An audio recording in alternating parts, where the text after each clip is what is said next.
Ընդունվելով դեկտեմբերի 7-ին թեկուզ եւ Գյումրիից հեռու քաղաքում միշտ առանձնահատուկ կապ էի զգում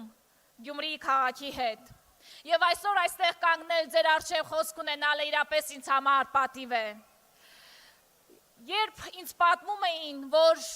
Գյումրիում երկրաշարժից հետո փլատակներից մարդկանց հանում էին, մարդիկ հարցնում էին, բայց Արցախում վիճակը ինչպիսին է, ինչպես է Արցախում ժողովուրդը հիմա, որովհետև ծանր շրջան էր այդ ժամանակ, ես հասկանում էի, որ Գյումրին պարզապես քաղաք չէ, Գյումրին բնավորություն է, Գյումրեցին թասիբով մարդ է, Գյումրին թասիբով քաղաք է։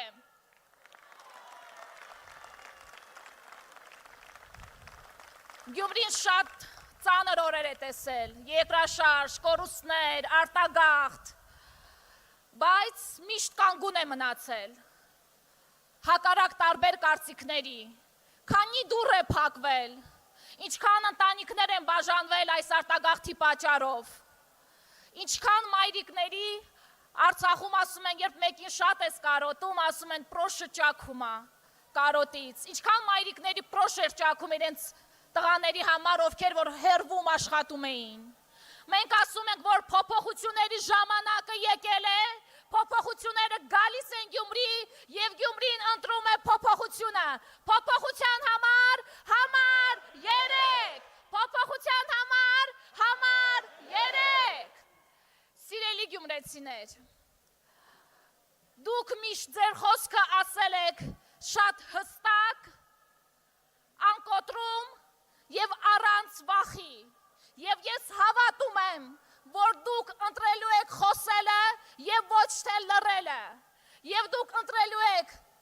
գնալ հանուն ուժեղ Հայաստանի, հանուն ուժեղ ապագայի, որը կարող է բերել Սամվել Կարապետյանը։ Մեզ անընդհատ համոզում են, ասում են թույլ ենք, փոքր ենք, էս ենք, են ենք, բայց մենք ընտրում ենք չհարմարվելը, որովհետև այդպես ընտրեց Սամվել Կարապետյանը, նա որոշեց չհարմարվի այս ամենին, որոշեց չհարմարվի եկեղեցու քանդմանը, որոշեց չհարմարվի հայի ստորացմանը, որոշեց, որ Հայաստանը պիտի լինի ուժեղ, եւ մենք բոլորով կանգնած ենք նրա կողքին։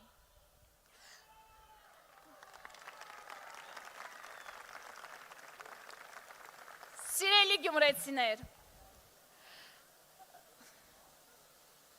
մտածում եմ ես մասին պատմել թե չէ, բայց կպատմեմ շատ կարճ։ Սիրելի լեննագանցիներ, ճիշտ եմ ասում Լեն։ Երբ որ նախորդ անգամ եկել էինք այստեղ, շատ ջերմ ընդունելության էինք արժանացել մեր շատ սիրելի Ռուբենի շնորհիվ նաև։ Մենք ոգևորված էինք այդ ամենով, ավտոբուս էինք նստել, հետ էինք վերադառնում, մենք բնավորություն ունենք, միշտ ավտոբուսում քննարկում ենք ոնց անցավ, ինչպես անցավ, ես էլ էի շատ ոգևորված, բայց հետո շատ ծանր միտք եկավ ինձ մոտ, որը որ դրանից հետո որտեղ որ գնացել եմ, այդ միտքը ինձ մոտ էր ու ուզում էի հրաժարվել այդ մտքից, բայց չէր ստացվում։ Այդ ժամանակ ես նաև գրվում էի իմ մեր այլ կուսակցության այլ թիմակցի հետ, նրան էլ պատմեցի դրա մասին։ Մտածում էի, որ ես երևի մեր թիմու միակ անդամն եմ, ով այսօր որևէ տեղ Հայաստանում չի կարող գնալ, կանգնել, ասել ողջույն իմ ծննդավայր։ Ես